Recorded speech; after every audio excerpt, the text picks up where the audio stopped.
المستمعين الكرام، عادل هو من مكناس مستمعين كيقول لنا شنو نقدر نقول لكم اللي تيقدر يفيدنا به هذا السيد. هو عادل من مكناس كيقول فقدان الثقه، علاش والدوافع والاسباب، هو الشيء اللي غادي نعرفوا منه. هذا فقدان الثقه اللي خلاه هو يحسوا ويشوفوا. واخا عادل من مكناس، مرحبا بك.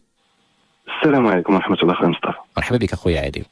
كنحييك اخويا، كنحيي جميع الاخوان ديال المستمعين ديال البرنامج ديال ثاني الليل وجميع المستمعين ديال الاذاعه. مرحبا بك، انت صديق وفي البرامج الاذاعيه. مرحبا سي عادل. الله يحفظك اخويا مصطفى. اخويا مصطفى انا جيت عندكم اليوم وباغي نهضر بكل صراحه اخويا مصطفى.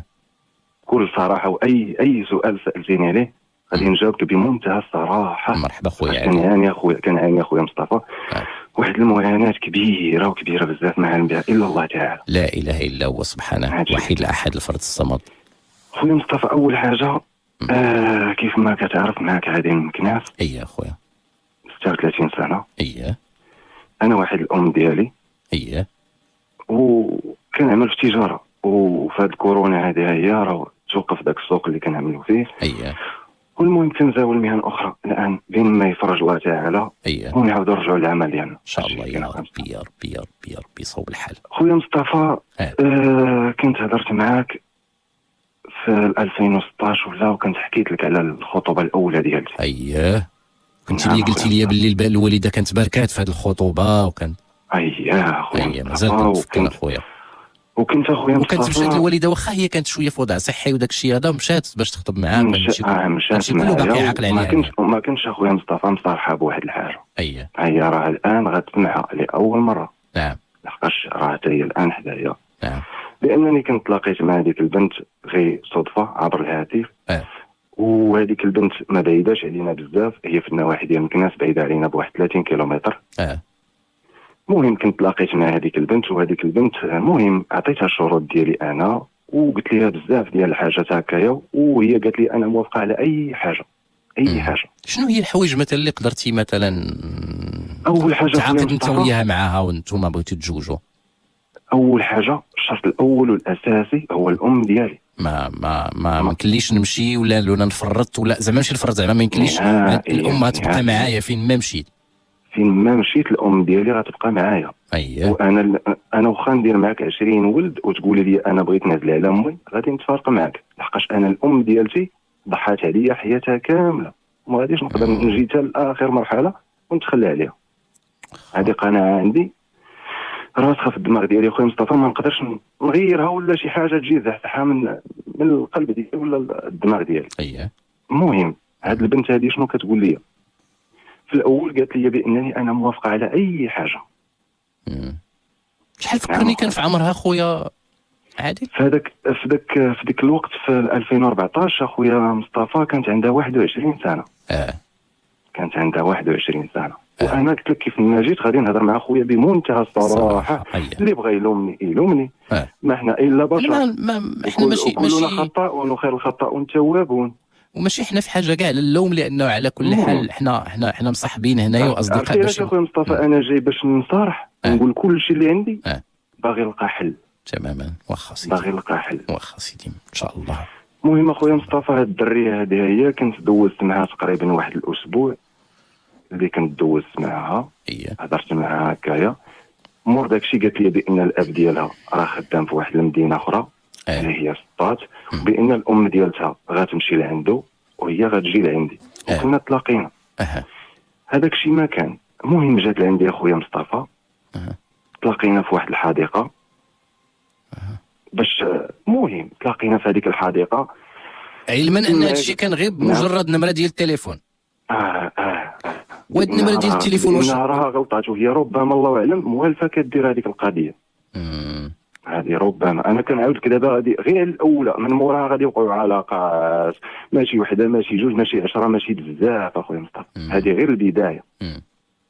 هذه غير البدايه.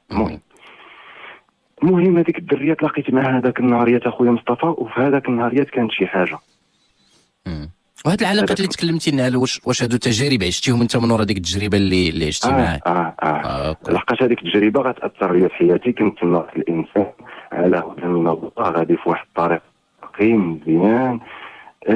ديك السيده تعرفت عليها مور داك الشيء، قلت من ذاك النهاريات فاش كانت هي غاديه تمشي قالت لي بان الام ديالتي راه مشات عند الاب ديالي، الا بغيتي تمشي معايا هذه الليله هدايا للدار كاينه غير اختي تما، من تما غتكون البدايه. تما ما كنتش عاطيها انا الاسم الحقيقي ديالي، ما كنتش عاطيها عادي، عاطيها اسم مستعار.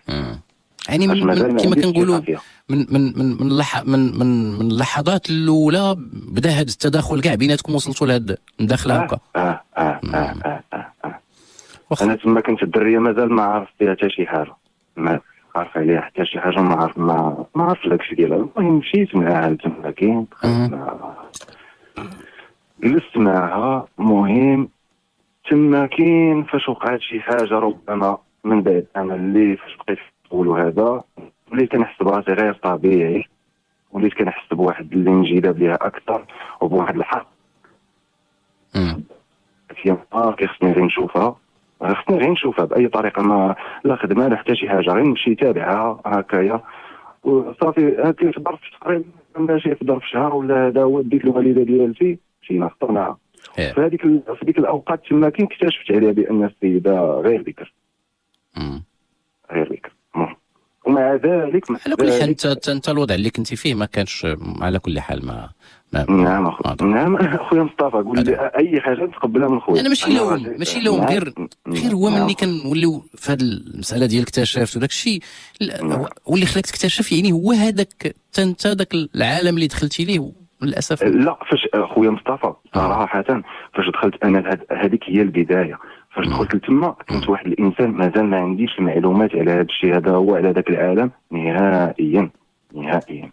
ما كانش عندي علاقات من قبل، نقولوا في المراهقه ولا هذا كان عندي واحد الحب وهذا، ولكن من بعد داكشي باز. هذه هي فاش نكتشفوا دابا الحقيقه ديال بصح هذا الانسان باغي يبني حياته هذا. واخا فاش قلت لها شنو هذا الشيء هذا، هو قالت لي بانني انا وقع لي هذا الشيء قدام هاد شي ناس في كازا وخو هذيك السيده. واخا نتجاوزوا هذه القضيه وعاود لي نتجاوزوا هذه القضيه باش ما ندققوش فيها اكثر.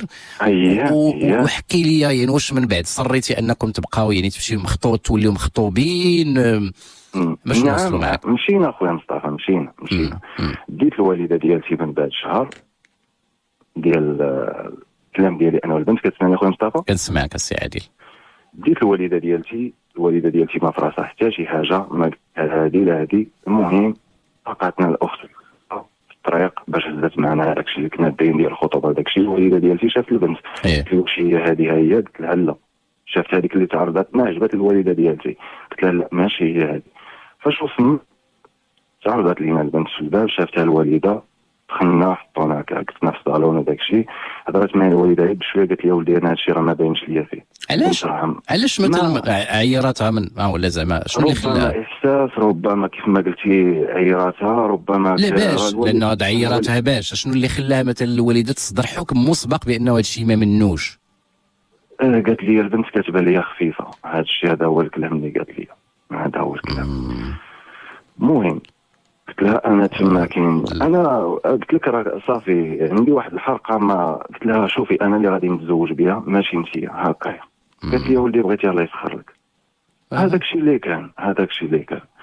المهم صافي خطبنا وداك الشيء. وحاجه وحده شويه اخويا مصطفى هذه وقعت لي في الاولى وفي الثانيه. حاجه وحده الانسان فاش كيخطب كيقرا الفاتحه، حنا نسينا هذيك الفاتحه والله العظيم نسينا ما قريناهاش. فاش خرجنا شنو داروا؟ وهذه هي هذه الحاجه ركزت عليها الوالده ديالتي. جات معنا امها والبنت ووصلونا حتى للمحطه ديال الطاكسيات باش ما نسولوش عليهم وما نعرفوش، ما نسولوش عليهم دوك الجيران وما نعرفوا حتى شي حاجه عليها. علاش خديتوها زعما بهذا المنظور؟ علاش ما يكونش مجاو معكم غير لانه اكراما لكم؟ من بعد غادي نكتشف بزاف ديال الحاجات. سيدي واخا. المهم صافي وليت انا من بعد حيت الا بغيتي تسول عليهم راه ما غاديش يعني غادي تاخذ وقتك، ماشي زعما من الدار حتى للطاكسيات الا بغيت تحرى واحد الناس، ماشي زعما ماشي مشيتي تخطب هنا تمشي من ديك المسافه ما بين الدار حتى للطاكسيات، راه هذيك هي المده الكافيه ولا الوقت الكافي باش تعرف هاد الناس شكون هما. هادشي زعما اللي خلاني نطرح انا هذا السؤال اخويا عادل. نعم اخويا مصطفى فهمتك. هادشي اللي كاين. قلت لك اخويا مصطفى من بعد داكشي وليت كنمشي عندهم فاش كنمشي عندهم كنتعرف على واحد الصديقه ديالتها كتقرا هنا في لافاك في مكناس. هذيك البنت هي اللي غتبين لي الحقيقه ديال هذيك صاحبتها. ربما هي كانت غيره منها، ربما كانت بغات باش نتفارق معها هي ونتزوج بهذيك الديانيت، ربما بزاف ديال الحاجات. واحد النهاريات قلت لها في كتقراي؟ قالت لها فين. المهم خليت الدريه تفارقات، هذيك اللي كتخاطب تفارقات معها، شديت منها النمره، بغيت انا غير نسولها عليها. المهم جيت انا في حالتي لهنا مابقيتش كنسمعك مزيان. عادل حاول تثبت راسك في بلاصه نقدر نسمعوك. عارفك كتسمعني خويا مزيان دابا؟ طيب عادل مرحبا. تسمعني خويا مصطفى؟ مرحبا سي عادل مرحبا. قلت لك اخويا مصطفى تلاقيت مع هذيك البنت، فاش تلاقيت معها سولتها عليها وداك الشيء، قالت لي انا غادي نمشيك بصراحه اخويا هاد البنت اشنو كدير قالت لي من البدايه حتى النهايه، ومع ذلك ما انا داك الشيء حاول فقط غير تلمح لينا بلا ما نعم، لان عندها علاقات اخويا مع ناس، مع اشخاص في العمر ديال الاب ديالها. واحد السيد كانت كتعلم عنده الخياطه، وعاوتاني ما عندها علاقات متعدده ولا المهم كتمشي وتجي متشابكه يا اخي، وكوارث واخا معليش واخا. شنو درت انا؟ بدلت لها النمره ديال التليفون ديالها وقلت لها غادي هذيك النمره غادي نهرسها صافي، غادي نرميها. زعما اعتقادا منك ان هذيك النمره هي اللي غتحيد لها هذاك الشيء اللي هي فيه؟ لا انا خصني هذيك النمره نشوف شنو فيها. زعما باش تشوف المعلومات والمعطيات اللي على داك الشيء اللي قالت لك هي ديك البنت. شديت هذيك النمره ما هرستهاش، دخلتها في تليفون اخر عندي، بداو كيصونيو عليا النماري، كيصونيو عليا بزاف يا خويا بزاف، وكيعاودوا لي الكوارث العظمى ديالها. كيف كيعاودوا لي الكوارث اللي كدير يا خويا مع ناس هنايا من في المنطقه اللي راها كاينه فيها هي، وواحد السيد عاوتاني في ميدلت حتى هو نفس الشيء، جا وخطاب وداك الشيء واكتشف وشاف حالات. هو استاذ كاين في ميدلت. ما شغلناش واش كيدير ولا نعم. المهم عرفت عليها بزاف ديال الحاجات، وقالت لي هذيك صاحبتها كاين واحد السيد الا بغيتي يحيد لك هذا الشيء هذا هو، وهي راه قالت لي فاش خدماتك، وهذاك الشيء اللي قالت لي هزات لي لقيته حتى انا صحيح، لقاش هذاك الشيء هي كانت هزاته هي بصح. قالت لي شنو وكاين واحد السيد كيدير الرقيه الشرعيه، غتمشي لعنده وغادي يجيب الله تيسير. على حسب طبعا هي ما قالت لك هي وبصح ورات لي هذاك السيد، واختها هذيك البنت قالت لي هذاك السيد راه كيطلب الفلوس بزاف، ما نعرف واش مشاو تفاهموا معاه هما ولا شنو. المهم انا عطيته غير داك الشيء اللي قديت عليه، عطاني واحد الماء، قال لي هذا الماء هذا هو غادي ديال القران، هذا الماء هذا هو غادي تغسل به، وفاش غدير ترميه في واحد المنطقه طاهره، شي جرده ولا هذا، واحد الماء ترش به حوايج. انت اقتنعتي ومشيتي عنده؟ اقتنعت اخويا ومشيت لعنده، وقال لي ولكن حاجه واحده، هي ما غتعاودش ترجع عندها. اذا عاودتي رجعتي عندها ولا مشيتي عندها ولا درتي بها وهزات لك عاوتاني هذاك الشيء، راه غير ما تجيش لعندي صافي نهائيا، ما تعاودش تجي لعندي. حاول يقدر يوصل لك هو انك تحاول تفوت هذه تقلب الصفحه. واخا سيدي. المهم اخويا مصطفى تبعت انا هذاك الشيء وحاولت نبعد منها، وخا عشت في العذاب الالم، ولكن اتجهت اخويا مصطفى لواحد كيفاش العذاب؟ علاش كتشوف زعما مع انه زعما هاد السيده كنحس بشي حاجه كتجذبني ليها، ومع ذلك كنحاول نبتعد، ولكن انحرفت. اتجهت اخويا مصطفى للخمر. اتجهت اخويا مصطفى للخمر. علاش؟ شنو اللي زعما كيخليك زعما تمشي للخمر؟ واش كتشوف راسك زعما باش تنساش؟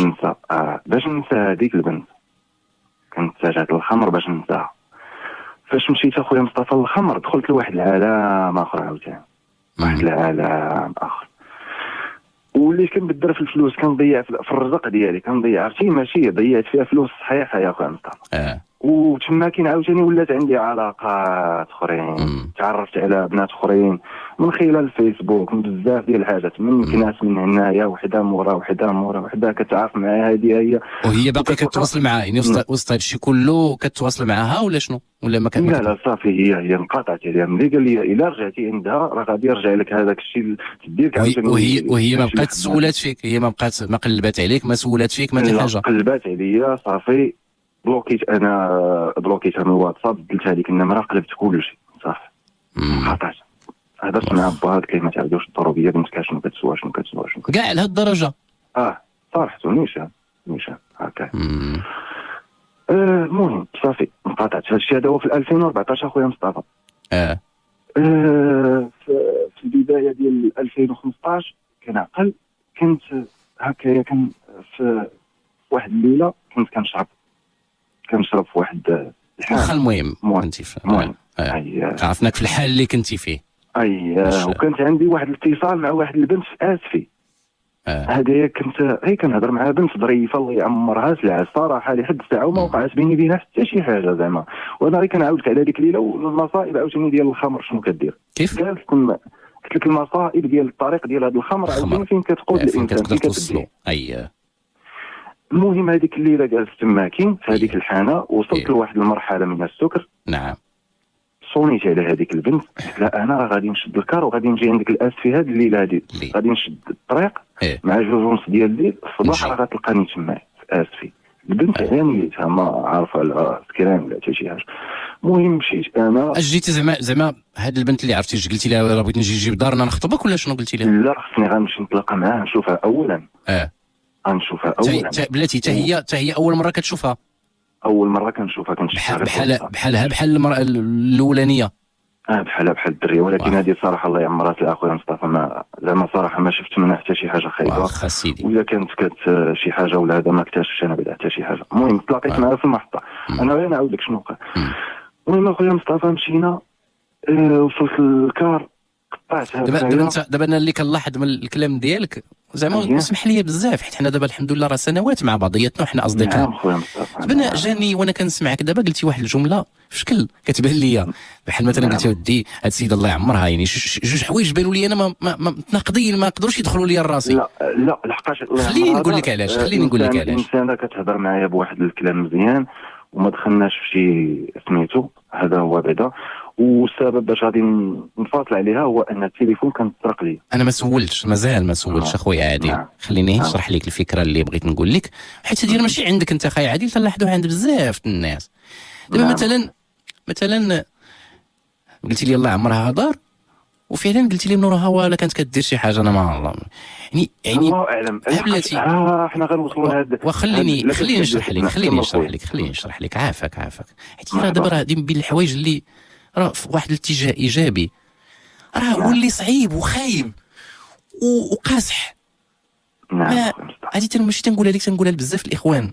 هو ديك الفكره اللي ولات عندنا حنايا في ديك التفكير المسبق ديال ودي خصك توقع الاسوأ، مع انه الطبيعي عند واحد القلب الصادق المطمئن والمؤمن وداكشي خصو يكون كيحسن الظن بالناس، ماشي مسبق حكم مسبق ديال انا هادشي اللي بغيت ماشي هي اللي كنت، ولكن بزاف الناس انا غير الكلام ديالك ولا الجمله ديالك هي اللي خلاتني نقول لك هاد الفكره اخويا عادل.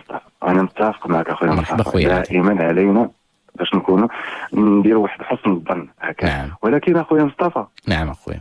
كنقسم لك بالله العلي العظيم دائما كنمشي بحسن الظن ودائما كنتسلم. ماشي وحده ماشي جوج ماشي 10. هي هادشي وارد. ماشي وحده ماشي جوج ماشي 10. حيت دابا انا اللي كنشرح لك عافاك شي مادام السيده خليتيها مثلا، حيت غادي نشرحها لك هكا وسمح لي نشرحها لك.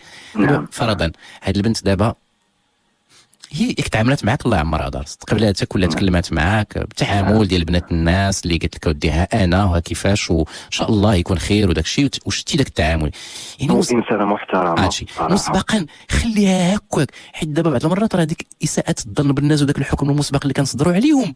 نعم خويا. ما كنردوش ليه البال، ولكن راه كنقدروا نجيبوا به الاذى لروسنا الله يسر، ياك نقدروا داك اساءة الظن بالناس.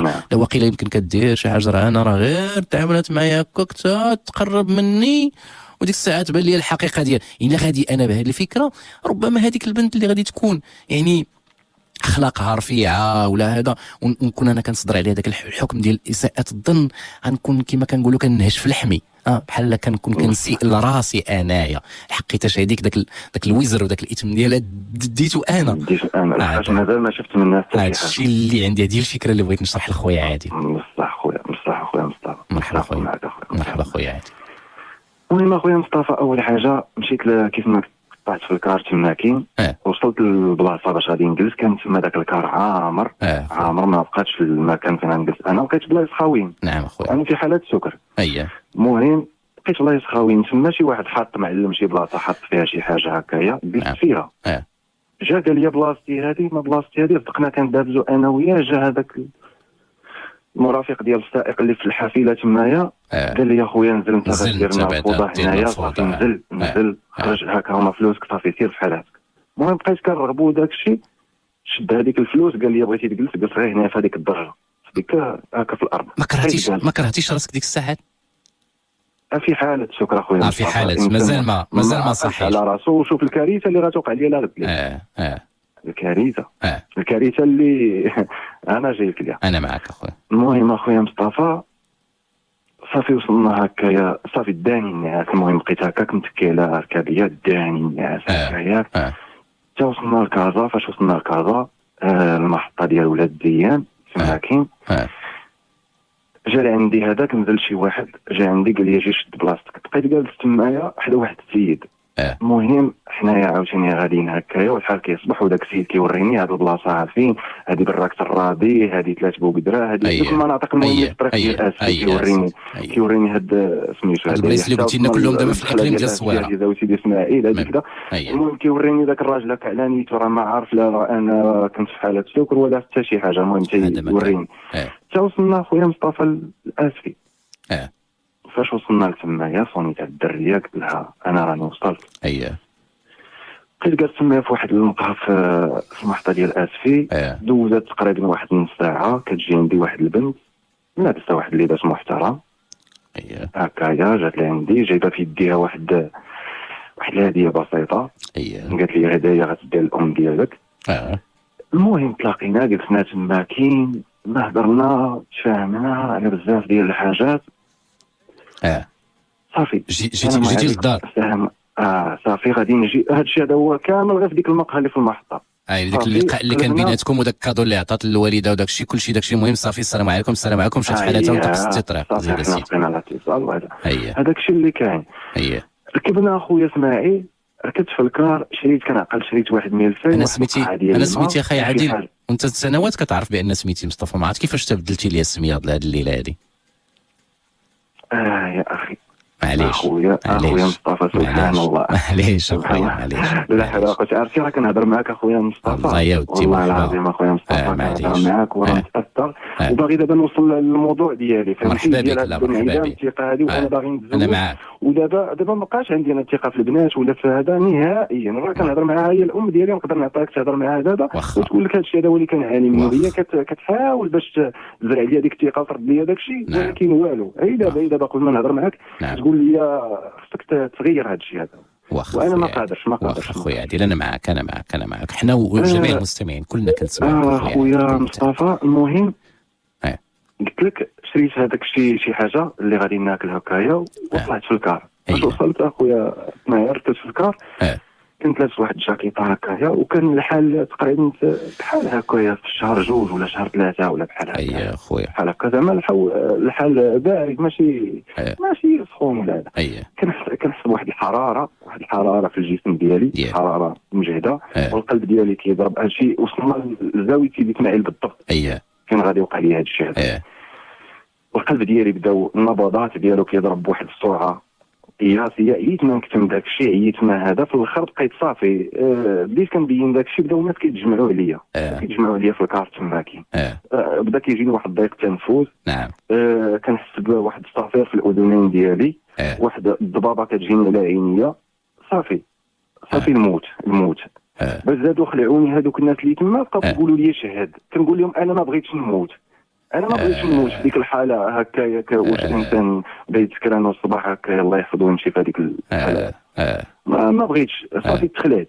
صافي وديك البنت ما اكتشفتش ديك الحاله اللي انت فيها ولا؟ لا فاش كنت معاها جالسين هكايا في القهوه هذا ما كاين حتى شي حاجه، ما فهمتش. بداني داكشي واش بحال تاع الصبت، ما فهمتش هكايا.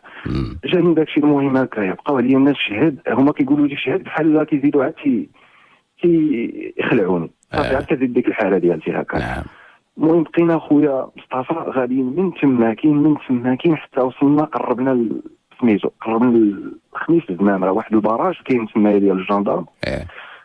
نزلوني تمايا عندهم غوتوا الاسعاف، ودوك الناس واخا هذيك مول الكار دار التاخر هذا هو صون على مول الكار قال لها شنو راه عندي واحد الحاله شنو واقع.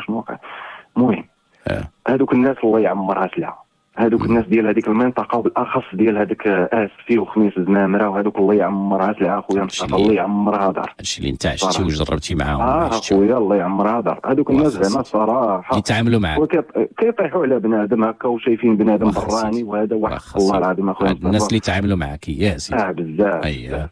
المهم جابوا لي الاسعاف داتني تما لواحد المستشفى ولا هذا صغير تما كاين، وصلوني في خميس الزمامره. دخلت لتما كاين شافني هذاك الطبيب اللي كاين تمايا، كنقول ليه غير قول لي الصراحه، دار لي هذيك السماعه كيسمع القلب ديالي كيدق بواحد السرعه قياسيه. كنقول ليه قول لي الصراحه واش غادي نموت وشنو كيقول لي لا راه ما عندك حتى حاجه، راه شتي واخا نديروك دابا تخطيط ديال القلب راه ما عندك حتى شي حاجه. هو غير كان كيحاول باش يطمئنك هكا. ضربوا لي واحد جوج ديال الليبرات تما كاين. المهم واحد شويه ديال اللي حسيت هكا وليت شويه مزيان. مع ذلك صوني على ولد خالتي قلت ليها شنو والام ديالي شنو كدير. الام ديالي ما يكونش هادشي جاي من ما يكونش هادشي جاي من الصهير والارهاق باللي خاصه انت ما كتنعش. ربما اخويا مصطفى ربما من داك الصهير وداك الارهاق تمنعش والبرد وحتى داك المصيبه ديال داك الخمر اللي كثرت منه في هذيك الليله. المهم الوالده ديالتي ما خلات فين ما مشات. شنو كتقلب عليك؟ ما خلاش هكا، وصلت حتى للمستشفى ديال مكناس داوها هكا حتى كتقلب في الموتى وداك الشيء تما كاين. في الاخر شنو جات هكا شحال غبرتي على الوالده ديالك عاد جيتي؟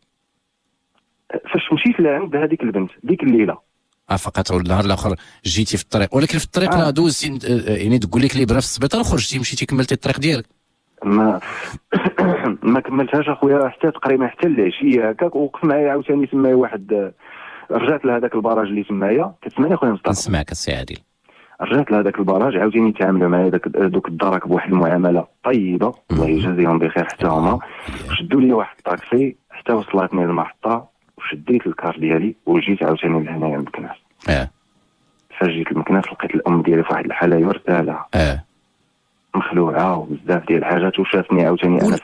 وانت ما قلتي لها لا فين غادي ولا اش من طريق هابط ولا؟ ما قلت لها حتى شي حاجه. جيت صافي طحت، بقيت جبدت عليها المرضى هكاك واحد 20 يوم. واحد 20 يوم مور داكشي وليت كنعاني اخويا مصطفى في واحد الدقات كنحس بشي حاجه بحال كتضرب لي في القلب ديالي هكا. وليت نتبع مع واحد الاخصائي ديال القلب، تبعت معاه المهم تقريبا شي 6 شهور ولا هكايا، عاد وليت الحمد لله مزيان. خويا مصطفى في هذيك الوقت كنت واخا كنبيعوا شي كنت صافي قلبت على العمل ديالي وكانت عندي شي بركه. وخسرت فيها خويا مصطفى تقريبا هكايا واحد. كنت كدير التجاره ياك؟ كنبيع نشري. خسرت فيها تقريبا شي ما بين داك الخمر وهذيك الطريق السيئه شي 3 مليون ولا شي حاجه اخويا مصطفى. مشات هباء منثورة حتى غادي نطب في الرقبه ديالتي. بقات لي منها شي حاجه قليله اللي بقات لي منها. عاد عاوتاني بديت كنعاود من دا وجديد من الزيرو. بديت عاوتاني كنبيع ونشري هكايا شويه بشويه ولكن مع ذلك مازال عندي العلاقات هكا. علاقه مع هذه وعلاقه مع هذه خويا مصطفى. بغيت نقول لك واحد الحاجه، عرفتي راه هادو اللي كنحسب انا خويا مصطفى اللي كنحسب وعلى رقبتي وكنتحمل هذا الكلام هذا اللي كنقول كنتحملوا الى يوم القيامه الا كذبت فيه. كنقسمك بالله يعني العظيم اخويا مصطفى. كاع الناس اللي كيتواصلوا معنا انهم صادقين. مرحبا بك سيدي. نعم. شي اخويا مصطفى نقول لك شي 10 ولا 9 هكايا. هادو هما غير اللي اكتشفت. اما الاخرين اللي راني عارفهم هكا راه عارفهم كتقول لك بانني راني بنت وفي الاخر كتلقاها ماشي واخا سيدي واخا نشوفوا بعدا وكيفاش هادشي دابا انت ملي جيتي لدار كل هذا من بعد مرتي وشنو وليتي ما بقيتي كتمشي للخدمه ما كتقدر تمشي للعمل ديالك؟ لا والو وليت كاع هذاك النشاط وهذاك سميتو الانسان اللي كان هكا بواحد زعما تيخدم وتيجد وتيجبد الفلوس كيف ما كيقولوا من فم السبع. وليت واحد الانسان اخر المهم من بعد داك الشيء عاوتاني ولات شكون عندي واحد المحرك، انا واحد المحرك ايجابي صراحه، اللي هو يزرع فيا الحماس تبغي دير فيه النفس، وهذا كتقول لي نوض وخدم دير بحالك بحال الناس وكون راجل، وهي الام ديالي.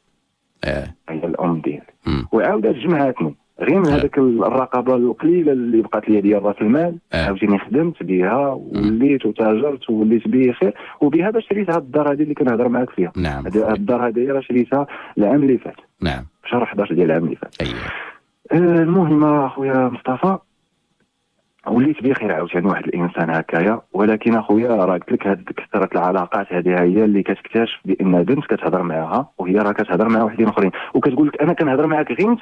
هادو شوف هادو تبارك الله السي عادل، انت راه ماشي غريب عليك هذا الشيء، راه سنوات وانت كتبع معنا التواصلات ديالنا في البرنامج، وكانوا حالات كثيره سواء ديال بنات صارحوا بهذا الشيء، سواء ديال شباب تكلموا معنا بهذا الشيء. يعني زعما ما غيخفاش عليك. واش انت كنتي كتقول عند راسك انا ما غاديش يوقع لي هذا الشيء؟ اخويا مصطفى دابا هادشي راه مرضني انا. صافي ما بقاتش عندي الثقه، شي حاجه سميتها الثقه ما بقاتش عندي، وهادشي كيأثر عليا. واش انسان دابا انسان وصلنا لواحد المرحله صافي انسان باغي يدير ولاد وباغي يستقر.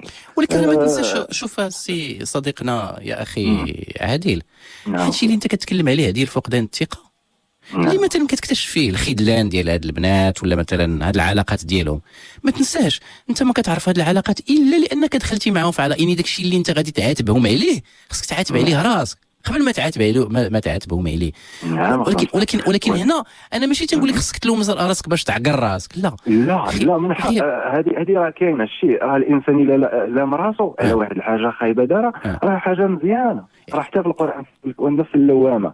ولكن ما يلومش راسو على شي حاجه خايبه، راه مزيانه باش يحيد منها ويرجع للطريق السوي. حنا مزيان يحيد منها ويرجع للطريق السوي، ولكن راه كاين بزاف الناس اللي كيبقيو باللائمه على راسهم، وانا وفعلت، وكينساو باللي خصهم ينوضوا يتقاعدوا ويتوقدوا باش يقدروا ما يبقى ماشي غير اللوم اللي غادي ينفع انه كيفاش الانسان يصلح الحال ديالو.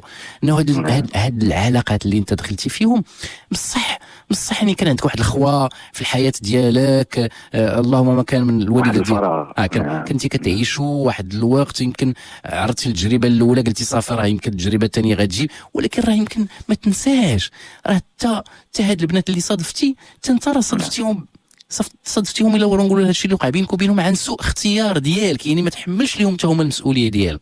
بصح اخويا مصطفى تبارك الله عليك، عندك الحق لحقاش الانسان كون دقق ما غاديش ما نعزلش انا ولا ما نختارش انا كاع، لانه حتى باش نقول انا هذه وحده غادي تشاركني حياتي، راه هذاك هو سوء اختيار، وما كان سوء اختيار مني ماشي غير منها. بصح كاين اخويا مصطفى الكلام عندك صح. انسان ولكن اخويا مصطفى راه كتعيا اخويا مصطفى، ما تقلب كتعيا. وتصور اخويا مصطفى وحده كنت كنهضر معاك على نيتي وكان بزاف ديال الحاجات، وتصور شنو هي باش بداتني هكا بانها كتبين راسها بانها انسانه متدينه وكتقول لك بزاف ديال الحاجات، وبواحد الطريقه ديالتي خديت لها فيسبوك ديالها ودخلت ولقيت عندها الكوارث والمصائب اللي دايره في هذاك الفيسبوك، والهضره اللي كتقول لي انا كتقولها لهذا وكتقولها لهذا وكتقولها لهذا، وبزاف ديال الحاجات بزاف. ما بقاتش الثقه اخويا، راه ما بقاتش. ديرها شوف راه كما كنقولوا الساس راه ملي ما كيكونش صحيح راه النتيجه راه ما يمكنلكش تنتظر شي حاجه. لا وحنا كما كنقولوا يعني تنقدروا انا ماشي كنقول انا مزيان، ماشي انا كنقول انا مزيان ما دامت حتى انا مشيت في هذيك الطريق، حتى انا ما مزيانش. هادشي لا، هذه قناعه بغينا نوصلوا لها، ماشي باش تبقى انت تلوم راسك، لا هذه قناعه بغينا نوصلوا لها باش انت انطلاقا من هذه القناعه تصلح الحال ديالك، ما تبقاش تلقي باللائمه على راسك ولا على الاخرين.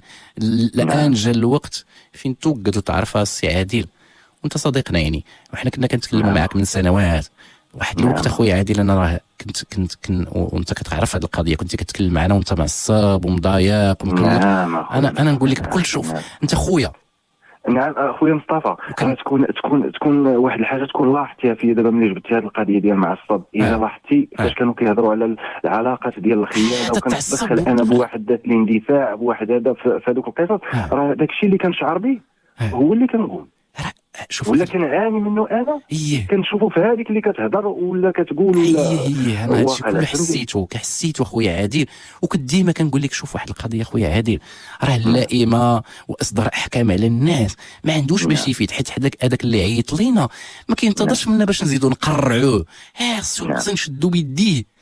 دابا الحمد لله عندك واحد النعمه في الدار اللي هي الوالده كتقول لك ماشي حيت مثلا كتقدر تلقى شي والده اخرى، شحال من شاب وشابه، شاب ولا شابه حتى هي كتقول لك انا الوالده كتزيد تناصرني، كتقول لي شتي الفاشل، شتي الداير، شتي الفاعل، شتي الترك الدور في الزناقي، وهذا هو سرك، انت ما دير ما تكون منك طايله، ما تكون منك يعني بهذه الطريقه ما يتبدل حال هذا السيد ولا هذه السيده، ما يتبدل حالهمش، بالعكس غادي يزيدوا يتهرسوا ويتحبطوا.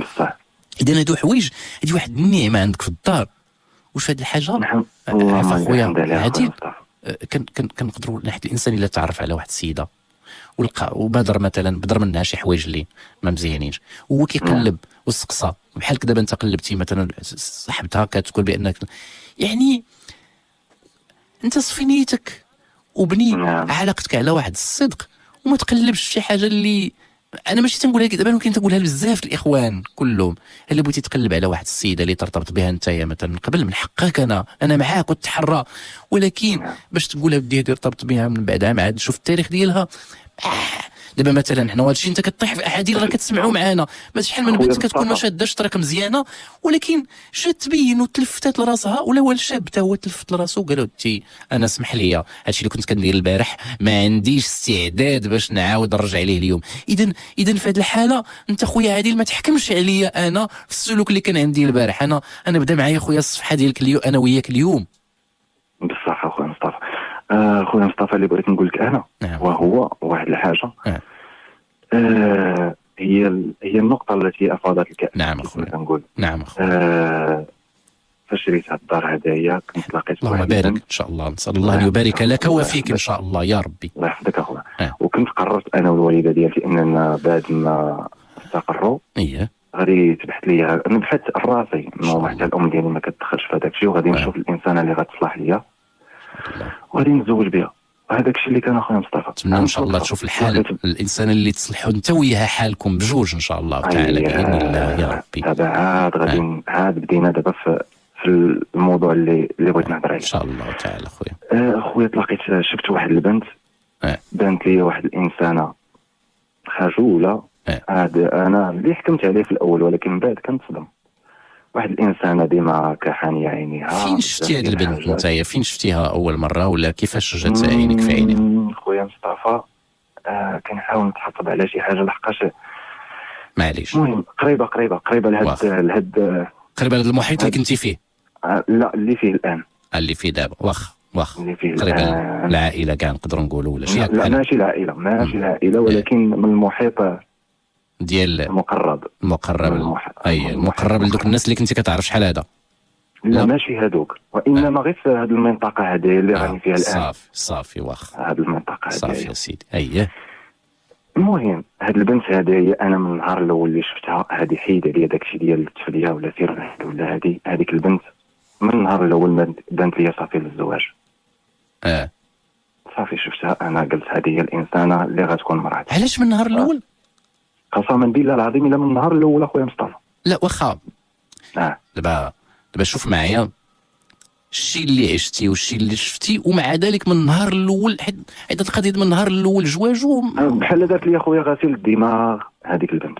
ما نقدرش نستوعب عرفتي شنو واحد في شكل اخويا في شكل وحق الله العظيم ما نقدرش نستوعب. انا كتبان لك هكا عليها واحد كتبان البراءه ديال الحاجات هكايا وكتشوفها. هذه بنت واخا خويا عادل، هذه بنت واخا نعمه ديال هي كتبان عليها البراءه وظريفه وخجوله، ولكن ما غاديش تدفع علينا من النهار الاول نقول هذه هي البنت ديال الزواج. اخويا ما نعرف. المهم هذه ما غاديش نقول لك انا درت سيحه ولا ما كاين لا سيحه لا والو. هذاك الشيء من الاول انا شفت هذيك الانسانه اقتنعت بها. حاولت نتوصل للرقم. واش ماشي لانك عييتي في بلاتي؟ واش ماشي لانك عييتي في 36 عام وقلتي صافي العلاقه هذاك الشيء اللي كاين. قلت ما بقى فين غادي نزيد، صافي ما بقى فين غادي نزيد.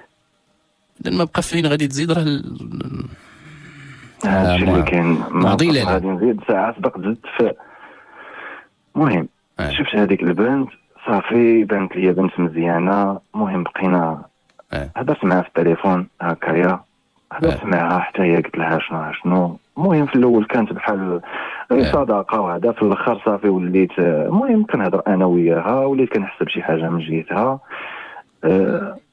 ديك البنت خدامه في واحد المكان، انا في هاد كورونا حتى انا حبست من الخدمه ديالي، جمعتني العلاقه معها في هذيك الخدمه صافي. خويا مصطفى من بعد اكتشفت، ما بغيتش ندخل في الموضوع لحقاش الناس اللي كيسمعوا دابا راه كلشي عارفين هذا الشيء هذا، وهذا الشيء هذا هو راه مازال لحد الساعه. خويا مصطفى اكتشفت بزاف ديال الحاجات وممكن تقارنهم مع سميتو غتفهم من داكشي الاول مع داكشي الاول. يلا فهمت. يا خويا مصطفى هاد السيده هذه هي اللي تعقدتني كاع بزاف. علاش دخلتي في هذه الدائره ديال صافي عاد فقدت الثقه نهائيا وابدا، نهائيا وابدا. ما بقيتش كنثق اخويا مصطفى. دابا كنقول انا كيفاش، وانا فيا واحد الحاجه هي ملي دابا انا كنتلاقى مع شي وحده ولا كنبحث في الماضي ديالها وكنوصل لهذيك النتيجه ديال داك الماضي ديالها. كنبحث كنوصل داكشي اللي بغيت نوصل ليه، كنوصل ليه المعلومات الاساسيه. وتصور هذا الانسان هذا هي اللي كنعاود لك عليها، قسمتي على كتاب الله وفي شهر رمضان وهي صايمه. كيفاش؟ حطات يدي على كتاب الله على 60 حزب وقسمت بانها راها انسانه شريفه وعفيفه وما كتعرف حد وما عمرها علاقه وكذا. من بعد كنكتشفوا العجاب. ولكن هي قالت لك هي هذا الشيء على حسب ما قالت لك، وحنا كنعرفوا باللي واحد الرابط ما بين جوج ديال الناس راه فيه واحد النوع من التعاقد، يعني خصك انت تتحرى ويكون عندك راه حتى الخطبه واحد بالزواج. ويا انا كانوا شي ناس من الناس من المحيطين بها كانوا هضروا لي العائله ديالتها. المهم هضروا لي لهم بواحد كلام ماشي مزيان، بان هذوك الناس راه ما يصلحولكش وهذا وبزاف ديال الحاجات. ولكن مع ذلك انا استمريت وصلنا حتى للمرحله ديال الخطوبه. ولكن من بعد اخويا كنكتشف بانني لازت في هذيك سميتو. وشو سبحان الله العظيم، في نفس الليله اللي خطبت فيها في نفس الليله اللي فسخت فيها. في نفس الليله اللي خطبت فيها في نفس الليله اللي فسخت فيها. صافي ما بانش ليا تما كاين في هذاك الشيء. صافي وفسخت ما بقاتش بيني وبينهم علاقه. ولكن هي النقطه التي افاضت الكاس.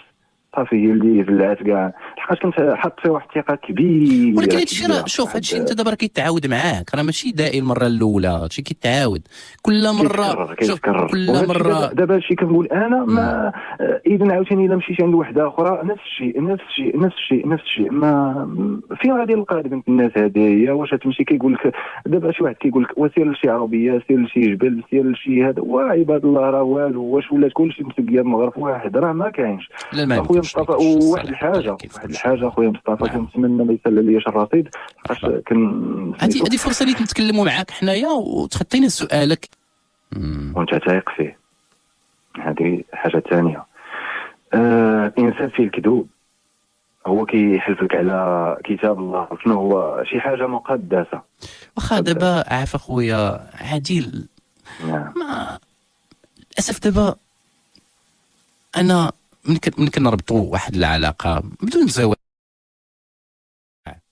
هو كائن حي، راه حتى هو الا كان شيء راه محطوط ما كيدير والو، راه هو انسان.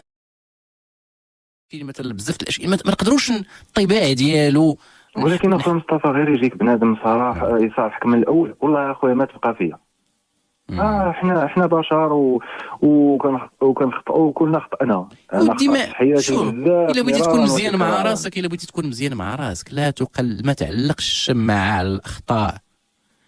حيت الا بدينا لا غلطات ولا غلط وحنا بغينا راه هذيك الفكره ديال الغلطات وديك الصوره ديال الماضي الا بغينا كنشوفوه كيتمثل لنا في الذهن ديالنا على حيت انت اللي الصفحه اللي خصك تفتح هي الصفحه اللي غادي تخليك غادي توقع فيها انت وهذيك السيده اللي اختاريتيها في الحياه ديالك وتكتب سطورها كاملين. اما داكشي اللي من حياتها هي ولا من حياتك انت ما عنده لا باش يفيدك ولا يفيدها هي كاع بجوج. نعم اخويا ما عندوش باش. وشتي حيت غادي توضر الا بقيتي بهذه الفكره ديال ولا حكا راه غادي نعاود لك كاين ولا ما ملزمش انا باش تحكي لك هي على الماضي ديالها ولا تقلب فيه انت ولا تنبش فيه. للاسف انقطعت. راه حتى انت عندك ماضي الا دفنتيه راه حنا غادي نحياو باش يمكن نحياو حياه اخرى. علاش انا غادي نحلف لك كاع القران ودخلك للجامع ولا تادي هادو ضغوطات. هادو راه يعني دائره الشك راه تقدر تخوف منك شحال من بنت. لحقيتاش دائره الشك اللي عندك غادي تمشي تحلف ليك ولو لانه وتا هي كتكون غالطه لانه في نهايه المطاف كتولي كتدير واحد نقدروا نقولوا الذريعه باش تبقى معاك. لا انت ولا هي للاسف كتدخلوا في الدائره هذه ديال الغلط. وهادو كما كنقولوا واقعك من صنع افكارك.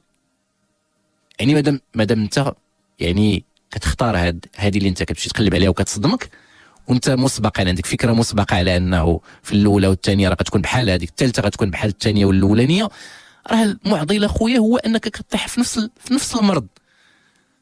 تطيح في نفس المرض لانه ملي كتمشي كتختار يعني كاين سوء الاختيار لان ديك الفكره في الدين ديالك بدا مسبقا بالله غادي تصدم. وهنا كتولي تقلب الماضي صاحبتها الاخرى وحتى العلاقه اللي مزعزعه وما فيهاش الثقه راه ما كتقدرش تخلي القواصر ديال حيت الثقه راه كتبنى راه ساهله راه كتتبنى راه خصها تبنى راه خصها تقوى راه خصها تولي عندها المناعه راه تقدر بعض المرات كاع تغض البصر على شحال من حاجه حيت ربما الا شتي الانسان الا ولا اي حاجه كيلاحظ عليها وكيشوفها يمكن يدخل في سوء التقدير، يمكن يدخل في دائره الشك تولي مشكاك. كنقدروا نقولوا بعض المرات نقولوا شي حاجين خفين يفرض عليه ويفرضهم ولا هذا، ولكن كاين شي امور اللي بعض المرات كيبدا يدقق فيها شحال من واحد وكيقول لا راه الا درت هكاك هذاك هو الصح، وكيقدر يضر به هذاك اللي معاه، يقدر به ذاك اللي معاه ذاك اللي مشاركوا الحياه يقدر يضروا. مثلا واحد الناس ما داروش الفاتحه اذا مسبقا هذوك الناس راه ما مزيانينش، مشكله. مثلا الا مشيتي ديك الفكره المسبقه ديال ودي راه غادي نتصدم راه غادي وانا عادل والله العظيم انا مقلق، والله مقلق لان كنت 14 عام وانت معانا وكيضرني خاطري نشوف كل ليله في هذه الحاله. انا والله مقلق انا خويا والله يا خويا مصطفى لا ربي اللي عالم حق الله العلي العظيم الا كنعاني عرفتي شنو كنعاني واحد المعاناه كثيره وكبيره بزاف. حيت هذه الحاجه اللي كنت شحال مره كنقول لك اخويا عادل ما نقدوش نبنيو احكام مسبقه وتبقى لا ثقه بينا. حيت واحد الوقيته عرفتي واحد الوقيته انت اخويا عادل كنت كتهضر معايا وانت مقلق ومعصب لدرجه انه شي بعض المرات لا كتقلق علينا كاع حنا كتقول لنا انتم كتشجعوا هذا الشيء. ياك عقلتي على هذا الشيء؟ عقلت على مصطفى عقلت. عرفتي اخو مصطفى انا ملي كنسمع شي حاجه ديال الخيانه خوتك حنا راه داكشي اللي هذا نقولوا لك حنا خوتك ما نفوتوكش حنا هذه لك سنوات 14 عام ما نفوتوكش حنا كاع. الله يحفظك الله يحفظك. عرفتي دابا انا راه عندي عقده من هذا الشيء ديال الخيانه وهذا الشيء هذا ما كان صافي. عرفتي انسان راه كتكون دازت عليه المره الاولى والمره الثانيه والثالثه وبزاف انا بغيتك تستوعب مزيان الفكره اللي كنت قلت لك. براسك شوف كتولي تعذب راسك اكثر ما كتعذب حتى شي واحد. اذا انت في هذه الحاله هذه كتخون الثقه ديال راسك ماشي الثقه ديالك في الاخرين. عندك الصح اخويا عندك الصح. كاين غير هي كنشوف انا بحال هكايا علاش زعما عرفتي. وتصور اخويا مصطفى واحد الخطره ملي اكتشفت الحقيقه ديال واحد البنت من هذوك الاخرين ملي اكتشفت الحقيقه ديالها وقلت لها دابا علاش انت كديري بحال هكايا كتهضري مع هذا وتهضري مع هذا وتهضري مع هذا شنو غتستافدي؟ اسمع اخويا مصطفى الجواب اللي قالت لي انتم الرجال بحال الفلاس خصنا نربيو منكم بزاف عاد يصدق لنا واحد. اسمع انتم الرجال بحال الفلاس خاصنا نربيو منكم بزاف عاد يصدق لينا واحد. كيفاش غدير الثقه اخويا مصطفى بحال هكا؟ على كل حال وهذه اللي كيكون عندها بحال هكا العلاقات هكايا عندها علاقه سابقه ولا كتكون كتبغي شي واحد هي راه كتبغي شي واحد وكتهضر معاك انت تهضر معاك. شوف انا باش نكون معاك شوف البغيان وتزوج به راه الجسد معاك راه الانبهار. شوف انا نقول لك اخويا عادل باش باش ما تمشيش مورا هاد المتاهه هذيك بزاف ما تبعدش. والله العظيم شوف خويا عادل راه الحب راه الله يرحم عليها السي الجناتي الادريسي، وهذه فرصه باش نترحموا عليه. تيقول لك اودي داك الرابط الحب كيقوى كيكون قوي واواصر قويه من الكرموسه كتيبس. يعني مني هذوك الزوج والزوجه كما كنقولوا كيتخاواو كيلتحموا كيتقوا. صحيح هذه القضيه هذه انا دابا انا لقيتها صحيحه. اش داني نبحث في شي مرضي ديال شي وحده باش غادي نمرض راسي انا. لا اش نقول لك واحد القضيه. انا ماشي دابا انا ما كنقولكش باش نلوم، كتلقى الكوارث ما كنقولكش باش نلوم كعفاك محكم عليها في على داك في الحاضر والمستقبل. وما الماضي راه داز. شو دابا غير رجعنا معاه في الوقت هذه ما عندهاش ماضي، راه كل شيء عنده الماضي. الله يهديك راه ما يمكنش، راه ماشي راه واحد انت راه في عمرك عندك ماضي ماشي غير في العلاقات ما يمكنش. انا راه هذيك البنت راه جايه عندها ترابي عندها شكل عندها ناس صادفتهم، وخصك تعرف واحد القدر خويا الله يعطيك الستر خويا عادل. حنا راه كيما كنقولوا واقعك من صنع افكارك. انا وحده ملي كنتلاقى وحده مثلا في حانه ولا في بلاصه اللي مشبوهه وماشي هي هذيك، ما يمكنش. راه بزاف الحوايج اللي كاين محتويات كنقدروا نشوفوهم، واللقاء الاول ديالهم كيكون فين تلاقيتي معاهم، يعني كيفاش تلاقيتي معاهم وشنو الظروف تلاقيتي فيها باش تدرك هو هذا الامر. راه كنت تلاقيتي في مكان صالح ورفقه صالح. ديك اللي مشيتي ليها راه ما غاديش تغير. هذا هو. واخا ديك الانسانه اللي ديتيها من ما غتغيرش. وخا عندنا حنا هنايا في المغرب تيقول واحد المثل تيقول لك شحال حاشاك شحال من الزباله ولا الجامع ولا هذا، ولكن ما كاينش داكشي. لا شوف، لا هذا واقع. لا اسمح لي، انت عشتيهم معانا خويا عادل، عشتي قصص وحنا مستعدين نرجعوا ليهم، لان حنا في البرنامج ما كننساوش. حنا الملك وسل، لا انا ملك وسل المهملات، بل كنملكوا القلوب اللي كتحب الناس. حالات انت خويا عادل وسمعتي فيهم شتي ولا رجعت للتسجيلات ديالك انت براسك عيطتي لنا وقلتي لنا الله هاد السيدات هادو فتح لهم الله باب الجنه وباب الخير لانهم صلحوا الحال ديالهم وتابوا. بالعكس انت سمعتيهم معنا من الحانات توصلوا انه يستقموا. وعلاش؟ لانهم شافوا كما كنقولوا شحال من واحد كيتهرس ليه الراس امام داكشي اللي عاش. انا غير هادشي علاش بغيت نقول لك انايا خصك تهرس ليك الراس من ناحيه ودي ما بقيش تقلب حاليا. ما تعطرش، ما تبقاش تقلب زعما لا وتجريو ورا هاد البنت وفين وغنلقاها. طلب الله سبحانه وتعالى. شو طلب الله؟ عرفتي اخويا مصطفى، والله العظيم اخويا القضيه عندك هذه. انا دابا اي وحده كتعرفت عليها ولا هذا كيخصني نشوف هذاك الشيء، كنبقى نبحث كاين هذاك الاخطاء ديالها وهذاك الشيء زعما لا تكون حتى هي كتعرف شي واحد ولا حتى كنصدق كنلقى هذاك الشيء اللي كنبحث عليه كنلقى اكثر منه. راه هذا هو الواقع، لانه راه هذا هو كما كنقولوا الانسان قد ما كيهبش كيجبد اشياء اللي ما وكيولي لانه اصلا ديك مسبقا هذيك الفكره الجاهزه اللي عندك مسبقا كتوصلك لداك الشيء. واش حتى الا ما كانش كاع وكنوصل ليها شوف حتى الا ما كانش الجاهزه اللي من قبل كنكون حاطها هكا. والله اخويا مصطفى الا كنوصل ليها. شوف راه نقول لك واحد القضيه. راه غير قبيله وانت كنت كتكلم على البنت اللي تلاقاتك في المحطه عافاك اخويا، راه ملي كنتي كتكلمنا عليها قلتي لنا ودي لا المهم هذا ولا شي حاجه الله اعلم فاش قلنا لك ودي راه عندك راه الوزر راه تقدر تدي داك الاثم بسوء الظن. راه شتي مادام عندك هذه الفكره معشالك واقعيا راه تقدر تلقى. حيت انا دابا الانسان اللي تيبغي يتجوز كيدير النيه اللي هي ركن من اركان الزواج باش هذيك النتيجه يسلكها غدا، ان هذيك الرابط الكبير بيني وبين هذيك المراه اللي غتاخذ فيا الاجر عند الله سبحانه وتعالى ملي تبر بيا، وانا حتى انا غناخذ فيها الاجر عند الله، وناخذوا الاجر الله الى ربي الوهاب سبحانه وتعالى. عطانا شي ولد ولا شي بنت الى الله صحيت هو الذي يهاب وكيعطينا الاجر الا كان داك الشيء هو هذاك. شتي هذوك اللي مثلا ما وصلوش اخويا عادل الحياه ديالهم وصلوا فيها للانفصال وكانوا غير سرحوا، يعني كان تسريح بالاحسان بيناتهم وتعاملوا وكانوا كيتعاملوا فيما يرضي الله سبحانه وتعالى بالامساك بالمعروف، وكانت داك التسريح داك حتى ربي غيجازيهم ولو انهم وصلوا للطلاق غيجازيهم لان حتى واحد فيهم ما ادى الاخر. بقات هذيك المهم لا ديك الرابطه في اطار الزواج ولا حتى فاش انفصلوا كتبقى هذيك سميتو بيناتهم مزيان. الهدف هو الامساك بالمعروف والتسريح بالاحسان.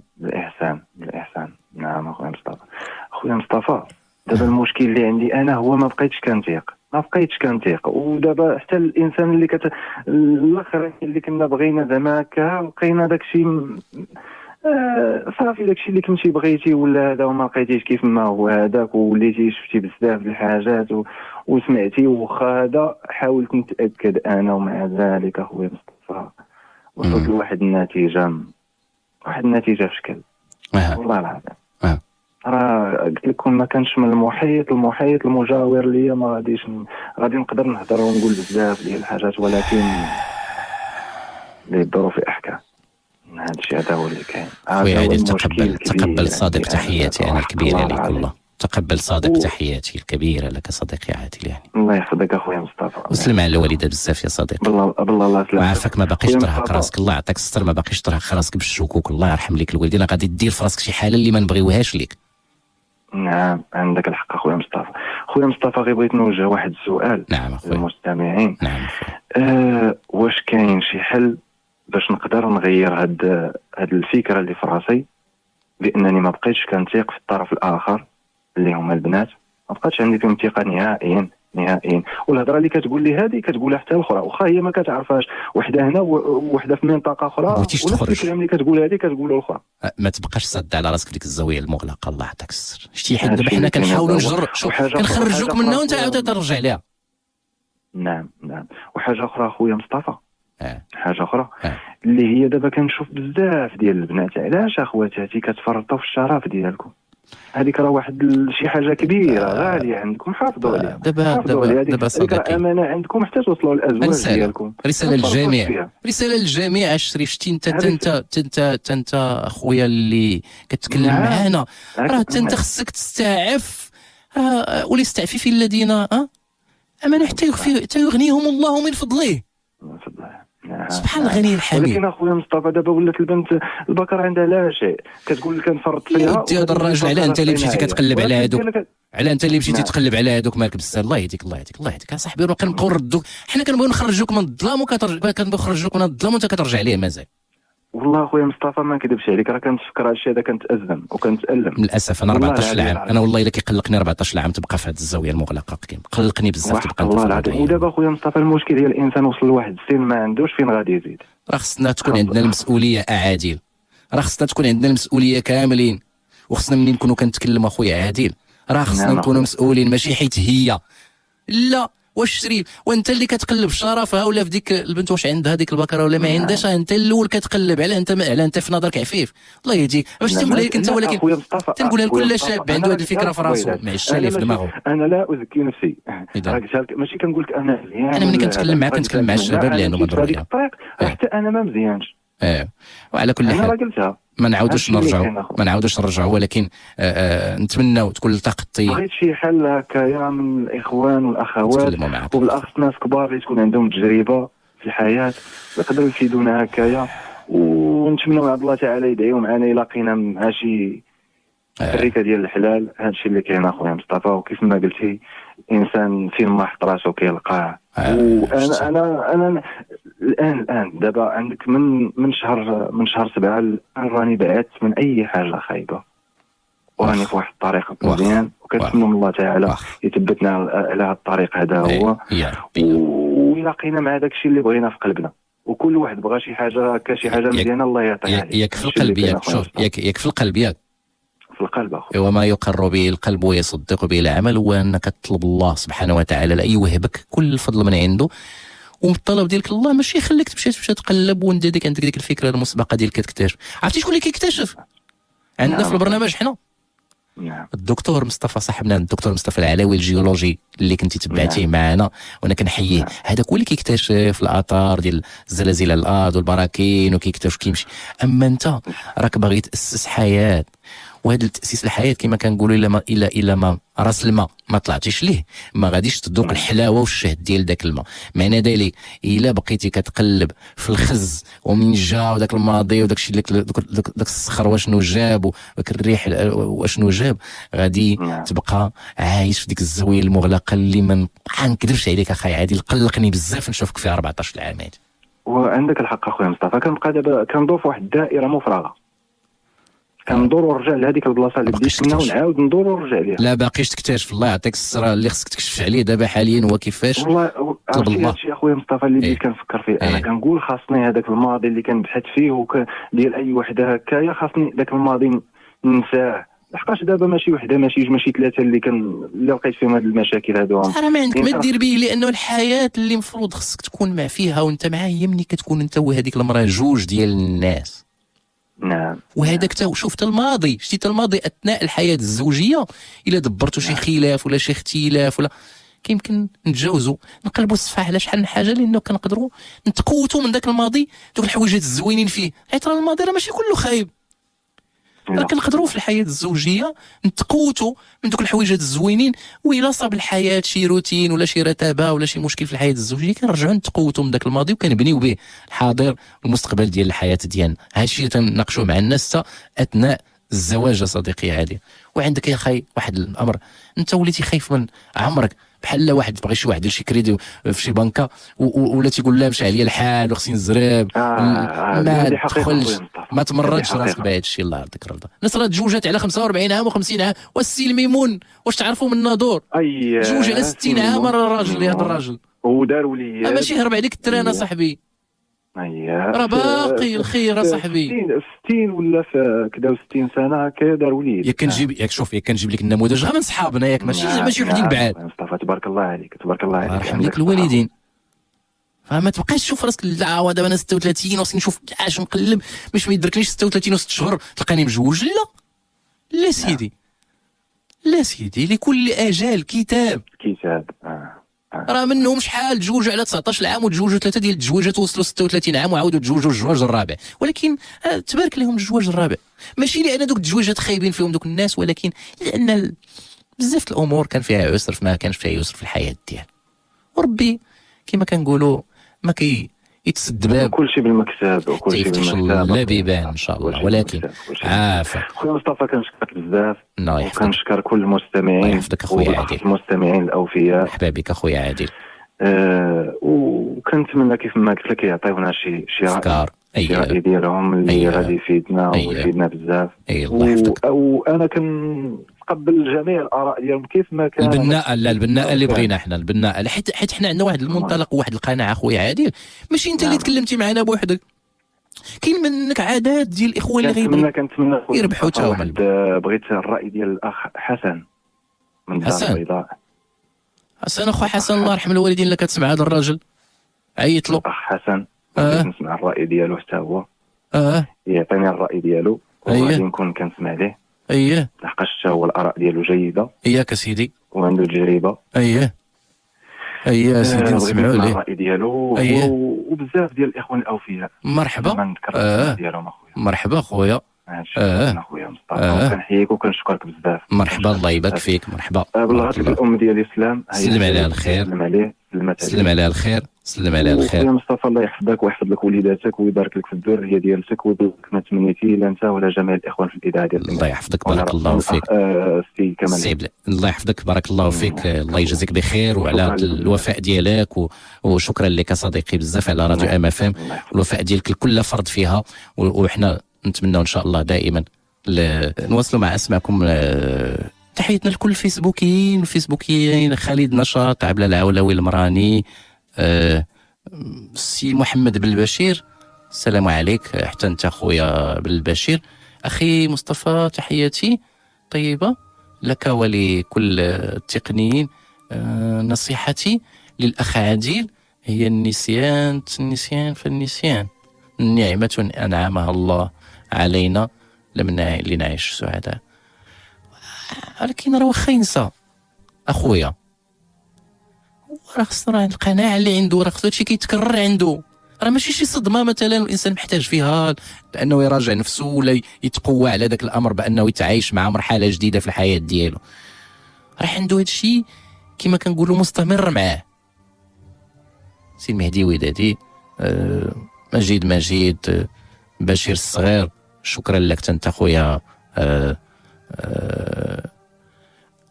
سي البشير الصغير نحاول نقراو حتى هذا التعليق ديالو. شكرا لك اخي. بغيت نقول اخي غادي تبع الطريق الصحيح، ربي يسهل عليك. كاين بنات الناس وعلى كل حال سعاد بن ملال بزاف الاخوان كيكونوا معنا. واخا غادي نسمعوا نحيي واحد الرجل هذه الليله، شحال هذا ما سمعناه، واحد الراجل معمر في السن ديالو. السي بوغابه مرحبا بك. السي مصطفى لاباس عليك؟ الله يحفظك اخويا، الله يحفظك، الله يطول عمرك. باقي مازال العاده هي العاده، انت هو الجمل ديال الدراري. نعم سيدي. كيركبوا لك فوق ظهرك. الله يحفظك. نعم. شحال فكرني في العمر ديالك اللهم بارك. اخويا ونستقبل المكالمات جميع يعني بيرسونيل ديال اف ام اخويا. الله يحفظك اخويا، الله يحفظك خويا بوغابه. اخويا بغيت نهضر على هذاك السيد هذا الدري هذا. شحال في السن فكرني عافاك، هي السن ديالك لانه ملي قلت رجل معمر تفكرني. دخلت في 91. اللهم بارك يا ربي. اييه سيدي 91 دابا. اييه سيدي ما شاء الله. لا بريمير ني ديالي عندها 66 عام. اييه ما شاء الله. ني لو 18 نوفمبر 1955 في الرسول ديال محمد الخامس الله يرحمه. الله يرحمه، الله يشمله برحمته الله الواسعه. دابا انت خصنا نتقاسموا معك التجربه ديالك. نعم سيدي. الى بقى راه غادي يمرض. غادي يمرض، غيولي فيه الوسواس. عطيني الراديو ديالك طافي حسن لانه تنسمع صوتك كيتردد شويه.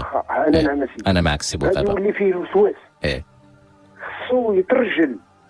شحال من مرة خصها راجل وشحال من راجل خصو مرأة. شاف تيتروف قلب تلقى. ما تبقاش تتبع هذه مشات مع هذاك، هذيك جات مع هذاك، هذيك راه انت اللي غتاكل المطرقه. خصو يترجل. انا هذه الساتيام فام اللي عندي دابا والله الا سابها بالله. ايوا وما حتى شي حاجه، ما كاينش شي حاجه ديال خرجان الطريق ولا لا. كنعرف اش كندير. ماشي خرجان الطريق ولا الفساد، لا حاجه. ما كاينش داك الشيء. الراجل خصو يكون راجل، خصو يترجل ويخوي له مخو من داك الشيء. ويصلي يطلع له داك الشيء، يصلي 3 الركعات ويقلب. كاين الحومه، سول الفرارني، سول الخراج، سول السيكليس. راه كل وحده عندها مرايه فوق ظهرها. يستفتي الانسان نفسه. مرايه فوق ظهره. خصو يترجل، ما يديش انا كذا انا كذا، لا خصو يكون عنده لو كور صحيح، ما يكونش عنده ذاك القليه بشيش. لا كون راجل سيدي تقلب موجود الخير تبارك الله. ان شاء الله. عمره 34 عام ولا ما عرفتش. ان شاء الله في العمر ديالو كل خير، حنا اللي نتمناو بليه بعدا قبل ما يكونوا البنات اللي في هذا. نتمنوا العمر يكون فيه الخير. هذا كاين شحال من مرة خصها راجل وشحال من راجل خاصو مرأة. سيدي بوغابه ماشي كاع كل شيء خارج، شرف الله وقدرته. الله يحفظك سيدي بوغابه. كاين كل شيء. بنات الاصل ونسول علمي. كاين دابا كاين شي عيالات السي مصطفى ما كيبغوش البنات يتزوجوا، كيسولوا واحد كيقولوا بعد هذيك ما مزياناش. كاين حالات كثيره تسمع. لا ما تدخلش داك الشيء. قال لك قصاص وقصاص. هذا هو. تبع تحياتي سي بوغابه، شكرا لك على التواصل ديالك. حنا نتمناو نكونوا في اقرب طبعا التواصل. هذا نسمعوا السي حسن من سطات. مرحبا بك. السلام عليكم سيدي مصطفى. لاباس؟ الله يبارك فيك. بغيت ندخل اخويا في هذا الولد هذا عادل. بغيت نقولوا اولا يحيد من الراس ديالو هادشي ديال راه 3 البنات اللي عرف في الحياه ديالو دابا. ماشي هما المغربيات كلهم. راه كاين الحمد لله عندنا قال لك من جعل الناس سواري ريحهم قيداوه. فهمتي؟ المشكل الثاني قول له توكل على الله، وكما تيقول الرسول صلى الله عليه وسلم خولوا لاولادكم. يشوف خوال ديال ولادو كيفاش دايرين. وراه كما قال السيد دابا اللي تكلم في بوغابه، شاش تيتروفو راه الا قلب راه غادي يلقى اسمه. ولكن مع كاين واحد السيد واحد الخطره جا عنده ولدو قال له با بغي نتزوج. قالوا كاينه المراه، قالوا كاينه. قال عيط عليها عطاه كرسي ريح، عطاه واحد العمود كبير قال له هز هذاك العمود تيطيح من هذا القنت ما دبش. المره الثانيه هكاك، المره الثالثه جات واحد المراه اخرى قالت له هز انت من هذا القنت وانا من هذا القنت. قال لي ماشي ولدي انت اللي ما كنتيش قاد على الزواج. ولكن المراه اللي تساعدك في الحياه ما كانش. وكل واحد معمر الانسان يقلب على لو باسي ديال الانسان. راه لكل جواد كبوها. وكنا عندنا الولاد صعب. ولهذا هذوك الحيثيات ديال هذه منها. لا، الاسلام يجب ما قبله، كذلك الزواج يجب ما قبله. تبارك الله على سيدي حسن من سطات. و احنا نتمناو ان هذا الرجل يستفتي قلبه. وهنا من يوصل يستفتي قلبه خصنا سلامه النفس وصحته النفسيه هي المهمه جدا. يطمئن قلبه بانه ما غيدرك غير اللي الله سبحانه وتعالى غادي يجعل ليه فيه من امره يسر. ولكن الا بغى الله سبحانه وتعالى يجعل له من امر يسر، خصو ما يحنش نفسه، حيت دابا هاد الطريقه ديال هاد الاحكام وهذه اللي كنا كنتكلموا قبيله، سوء الظن، وحتى في الاقبال على الله سبحانه وتعالى يجب ان نقبل عليه ونحن نحسن الظن به بانه غادي يجيب لنا كل خير، وغادي يجلب لنا وغادي ياتينا به. والله ياتينا وياتيكم بكل خير بكل فضل منه سبحانه وتعالى، هو ذو الفضل العظيم. خوتي السائقين اللي انتم معايا بالليل، ما نسيكم شيء باش نقول لكم ان شاء الله طريق السلامه على راديو MFM كنتمنوها لكم، وان شاء الله يديكم سالمين ويجيبكم ديوركم غالمين ويغلبكم ان شاء الله على كل مكروه ويصرفوا عليكم، ونتمنوا ان شاء الله بحول الله دائما صحبتنا تكون متجدده بنفس المحبه اللي تنكنوها لكل الساده المستمعين، والصواب دايم وثابت ودائما كاين بوفاء محبة لأسماعكم انتم اللي كتكونوا معنا في راديو MFM، الإذاعة القريبة لقلوبكم من خلال الصلة اللي كتربط بيننا وبين الأسماع.